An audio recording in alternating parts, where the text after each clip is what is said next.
Los pies pálidos. Mi mamá se enfermó. No fue una gripe cualquiera, fue algo más fuerte, algo que la dejó en cama durante semanas, sin fuerzas, sin hambre, sin ganas de hablar. Yo dejé todo para cuidarla, mi trabajo, mis amigos, mi vida.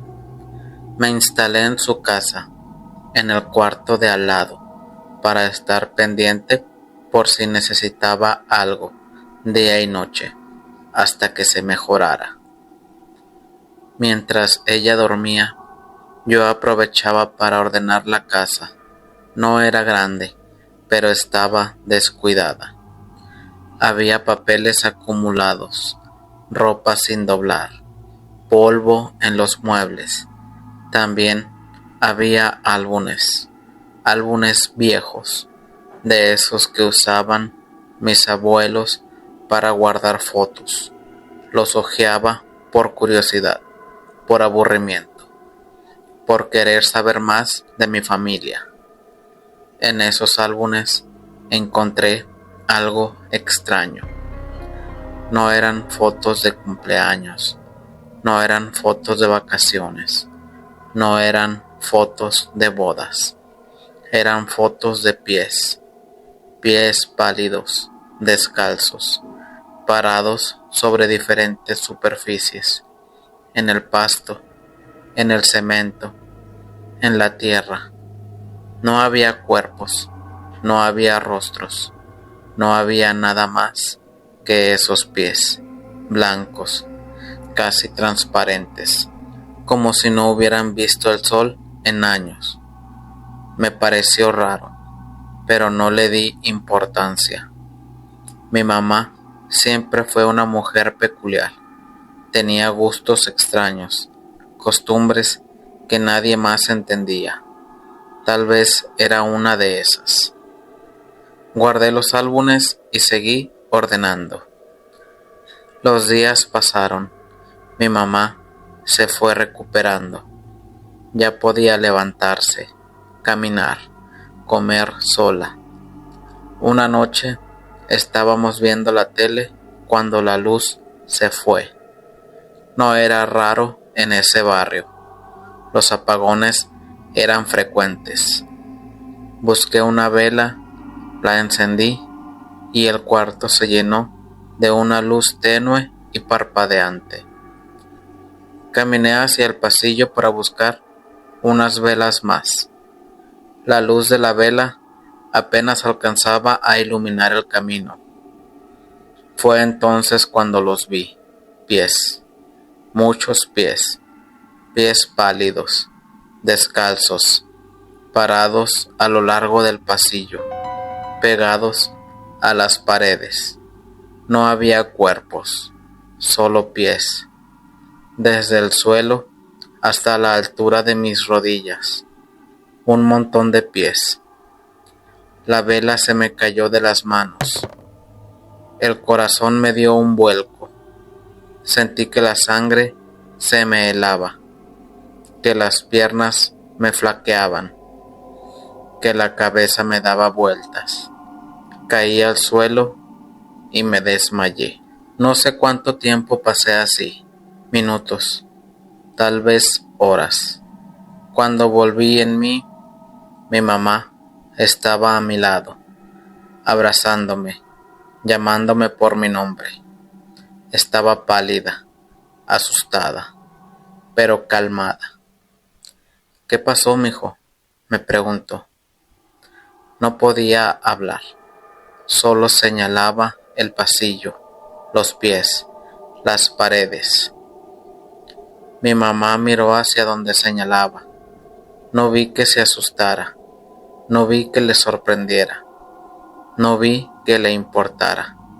Solo me abrazó más fuerte y me susurró al oído.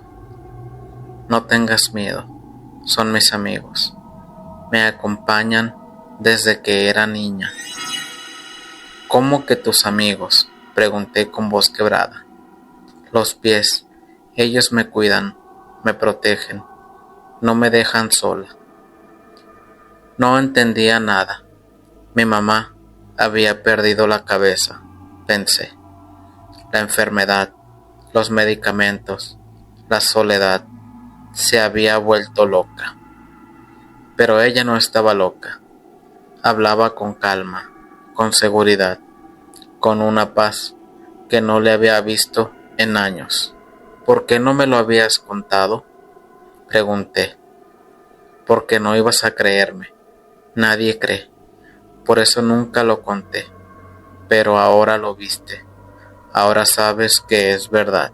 Los pies seguían ahí, en el pasillo, inmóviles, pálidos, sin cuerpos. Yo ya no sentía miedo, solo una curiosidad extraña, una necesidad de entender. ¿Qué quieren?, pregunté. Nada, solo estar, solo acompañar. No piden nada, no hacen nada, solo están.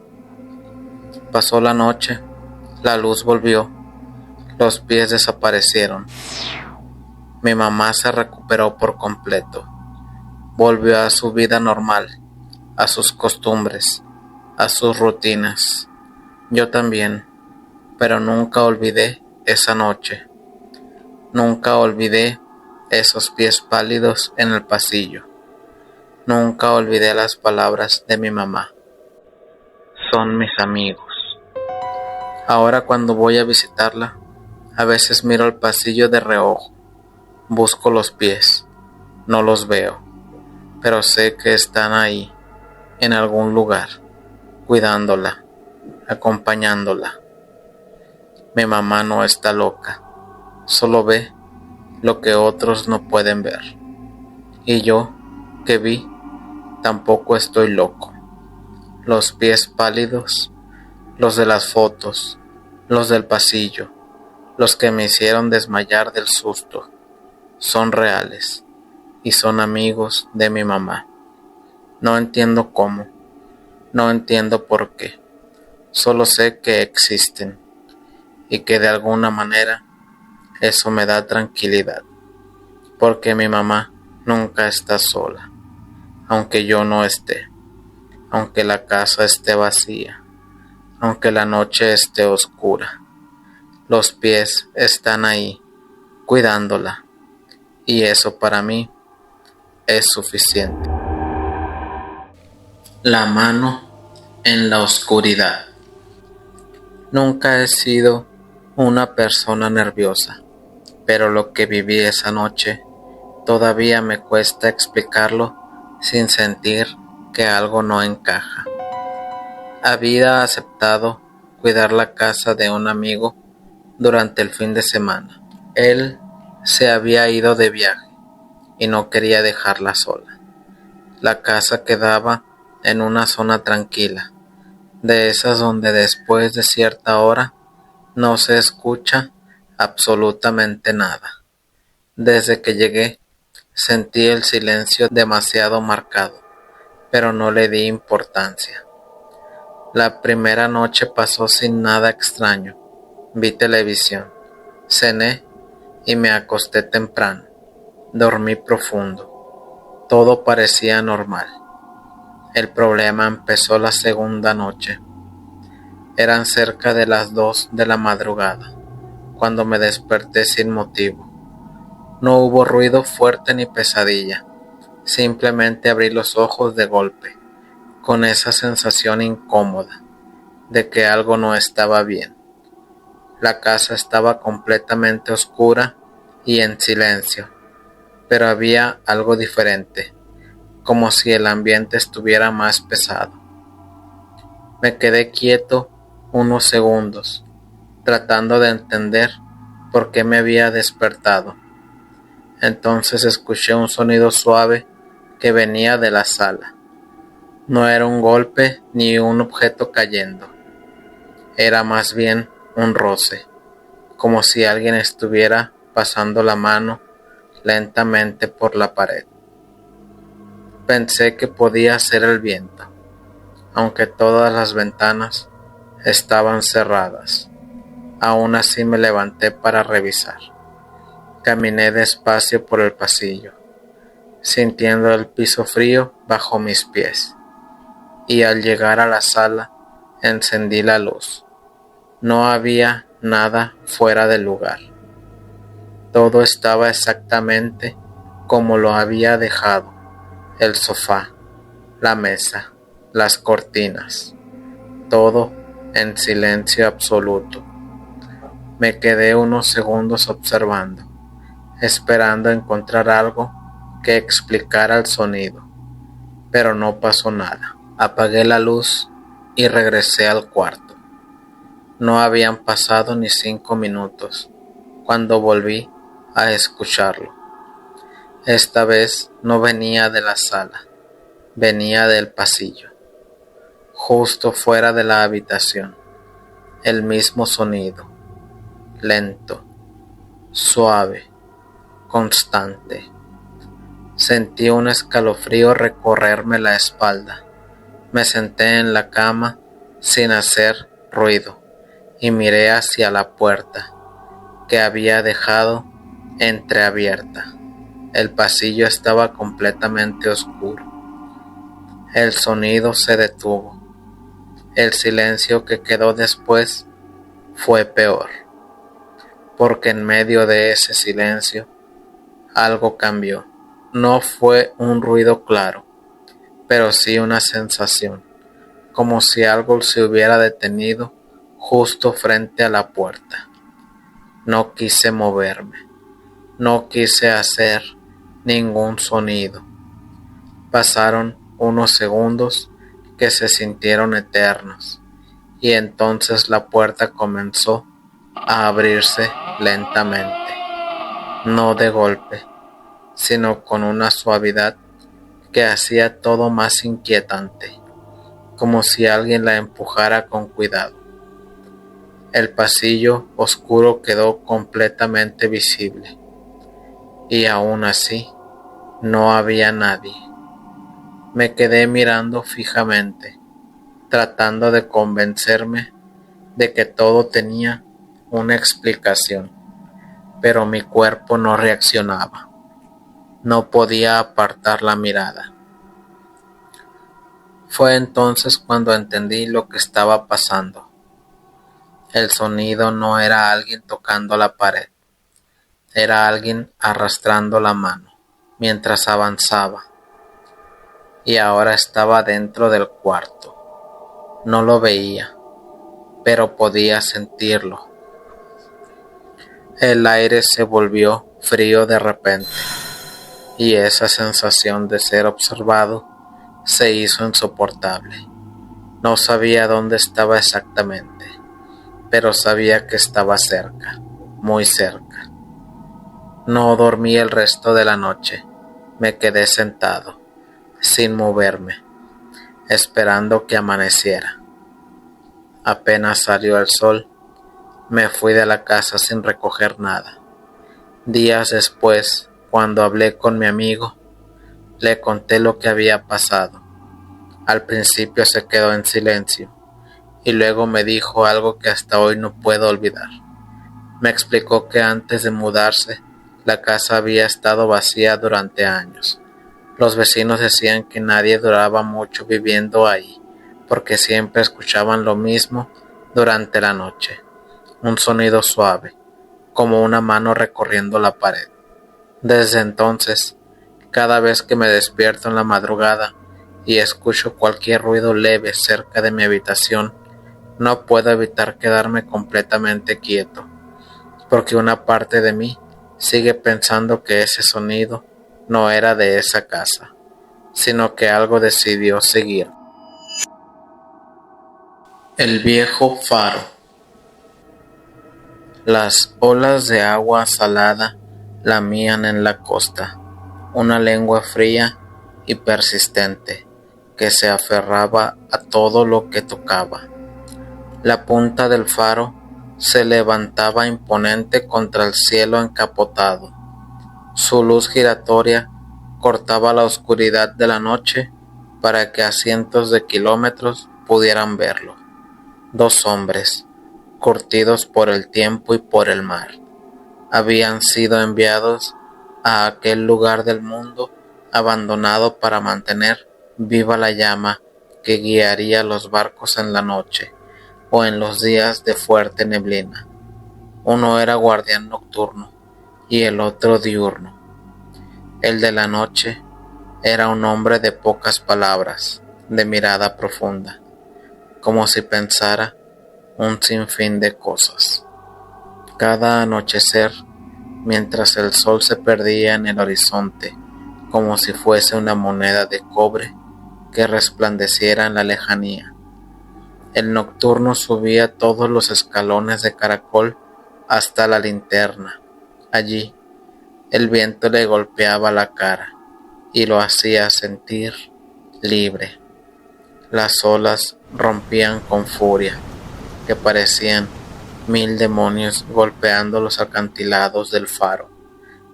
Al principio, para aquel hombre solitario, la soledad era un bálsamo que lo hacía sentir relajado y libre. Hacía que su alma atribulada descansara en aquel confín de la tierra o del mar. Pero muy pronto, la inmensidad del océano y el silencio de la noche, acompañada de la luz del faro que resplandecía a la distancia, comenzaron a tejer un manto de soledad e inquietud alrededor de su personalidad.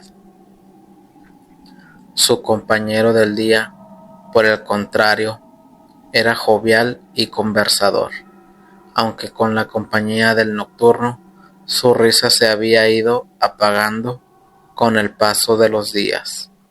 Él se encargaba del mantenimiento, puliendo los metales oxidados y revisando la maquinaria.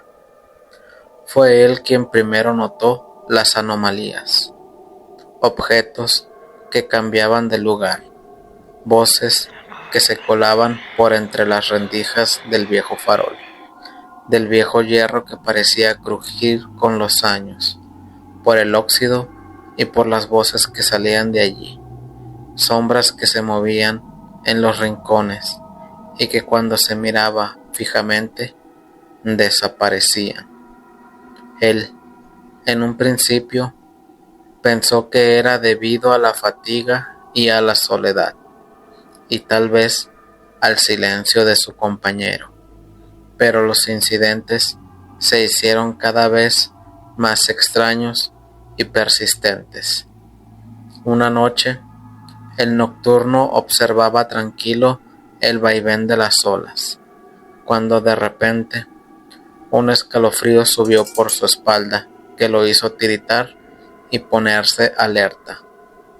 Voces lejanas, ahogadas, parecían emerger del fondo del mar. Arrastradas por el viento, le hablaban. Bajó apresuradamente las escaleras con el corazón martillándole el pecho y encontró a su amigo en el comedor, pálido y con los ojos perdidos en la distancia. Le dijo: «Las paredes me hablan, las paredes me hablan», con voz temblorosa, señalando la vieja armazón del faro. «Me están contando historias de naufragios, de almas perdidas en la oscuridad del mar». A partir de esa noche, el faro dejó de ser un refugio de calma y consuelo para convertirse en una prisión de terror. La luz del faro parpadeaba sin razón. Los viejos mecanismos chirriaban como quejándose del tiempo, como si una mano invisible los accionara, y el aire se volvió pesado e irrespirable, y a veces una presencia helada entraba por su cuello y los hacía temblar.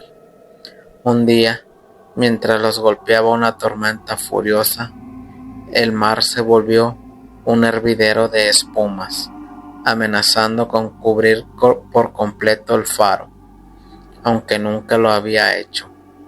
El viento aullaba como si fuera una fiera herida. Los dos hombres estaban junto a las literas, luchando por mantener la luz encendida para que su labor siguiera teniendo valor.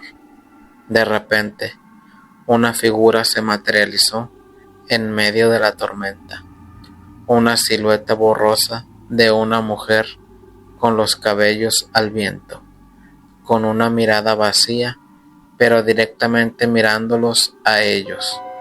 Un grito desgarrador escapó de uno de los hombres mientras la figura se le acercaba, susurrándole palabras que él no podía entender, o que tal vez se perdían en el silbido de la tormenta. El faro tembló, la luz se extinguió por completo y todo se hizo oscuridad. Cuando la luz regresó, la figura había desaparecido, pero el terror seguía grabado en las almas de los dos hombres. Comprendieron entonces que el faro no solo era una construcción de piedra y hierro, sino un guardián secreto de todo lo que allí había pasado, un portal entre los mundos que llevaba toda una vida presenciando lo vivido. Tal vez era el mismo mar reclamando lo que creía que le pertenecía, o que el faro le había quitado. Los naufragios por su luz siempre encendida. Ahí recordaron los dos hombres las historias o leyendas que se contaban de otros faros, donde los visitaban fantasmas, y aunque de aquel nunca habían escuchado ninguna, ahora la estaban viviendo en carne propia. Decidieron que no podían quedarse. La idea de pasar una noche más en aquel terrorífico lugar, rodeado de presencias invisibles y susurros fantasmales, sería insoportable.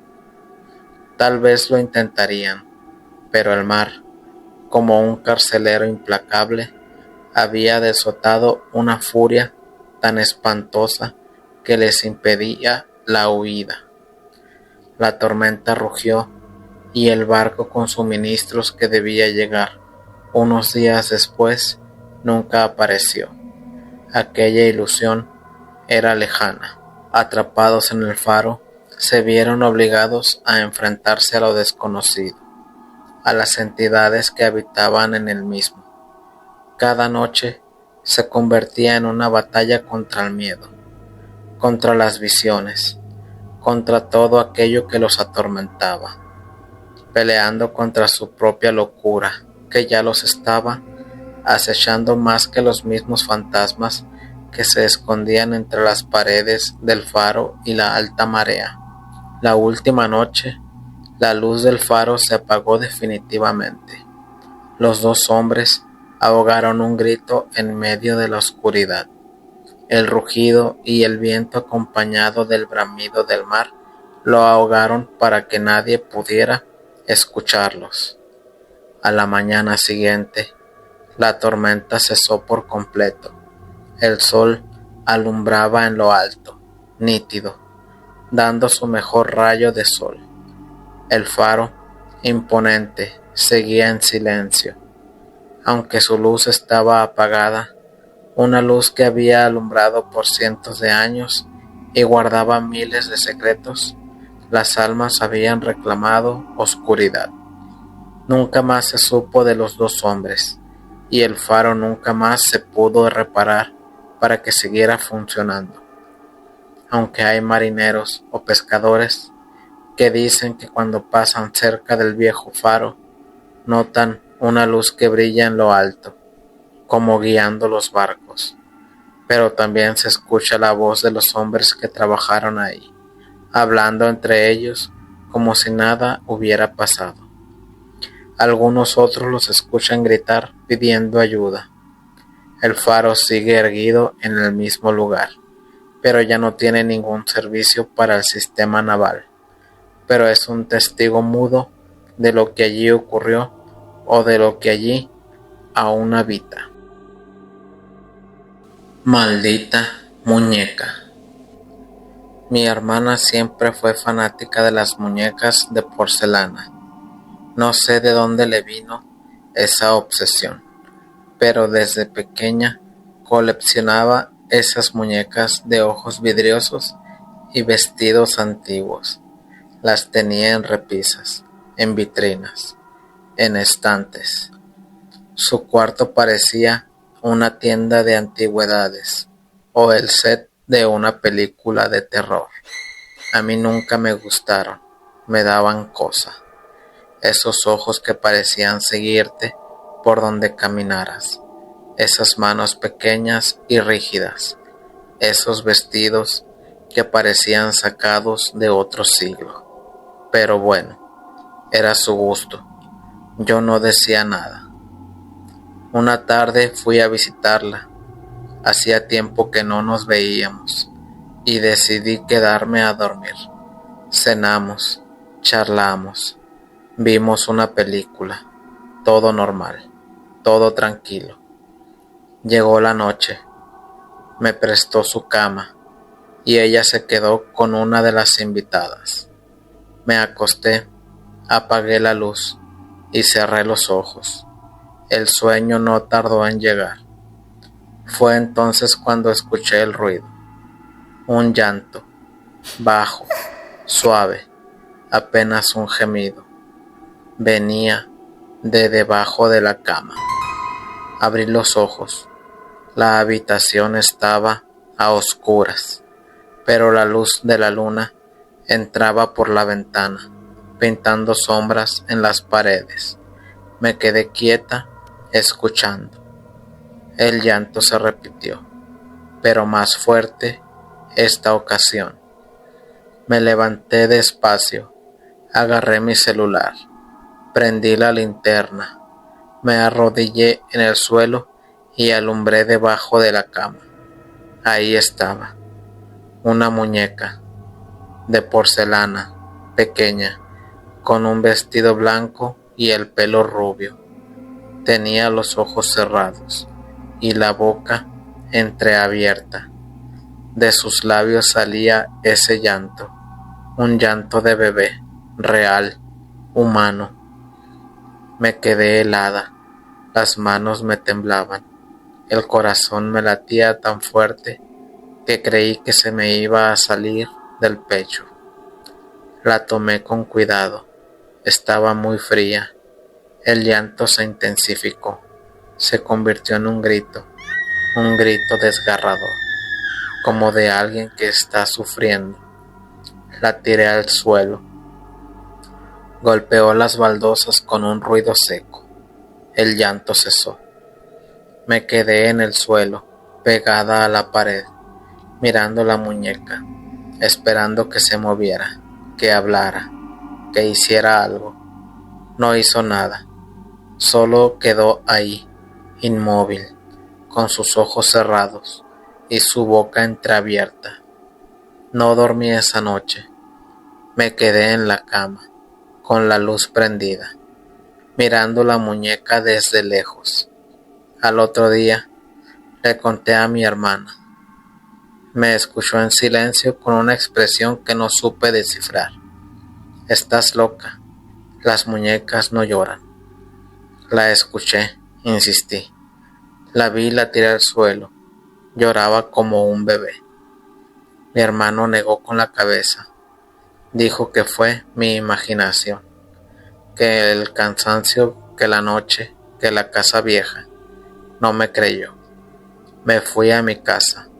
No volví a hablar del tema. Una semana después, mi hermana llegó a mi casa, pálida, con los ojos desorbitados, con las manos temblorosas. Tenías razón, dijo. Las muñecas están vivas. ¿Qué pasó?, pregunté. Anoche me desperté y una muñeca estaba en mi cama, durmiendo conmigo, abrazada a mi brazo. Yo nunca duermo con muñecas, nunca las saco de sus repisas, pero ella estaba ahí. ¿Y qué hiciste?, pregunté. La agarré, la boté al suelo y salí de la habitación. Pero cuando volví, estaba otra vez en mi cama, en la misma posición, abrazada a mi brazo. Mi hermano se quedó a dormir en mi casa esa noche. Al otro día llamamos a un tío, un hombre mayor, que sabía de estas cosas. Le contamos lo que había pasado, lo de la muñeca que lloró, lo de la muñeca que se metió a la cama. El tío nos escuchó en silencio, no preguntó nada, no dudó de nada. Hay que sacarlas, dijo, todas y quemarlas. Fuimos a la casa de mi hermana. Bajamos todas las muñecas de las repisas, de las vitrinas, de los estantes. Las metimos en una bolsa negra, las llevamos al patio y las quemamos. El fuego ardía alto. Las muñecas se derretían. La porcelana se rompía. Los vestidos se quemaban. El humo olía a plástico y a algo más, algo que no supe identificar. Mi hermana lloraba, no por las muñecas, sino por el miedo, por las noches que no había dormido, por lo que había visto. Cuando el fuego se apagó, las cenizas quedaron en el suelo. Mi tío las barrió, las metió en una bolsa y las tiró en un contenedor. Ya no volverán, dijo, ya pueden descansar. Mi hermana durmió tranquila esa noche y las siguientes. Las muñecas no volvieron, no a su cama, no a sus sueños, no a su vida. Ahora no colecciona muñecas de porcelana. Ahora prefiere los peluches, los de tela, los que no tienen ojos de vidrio, los que no pueden llorar ni meterse en la cama.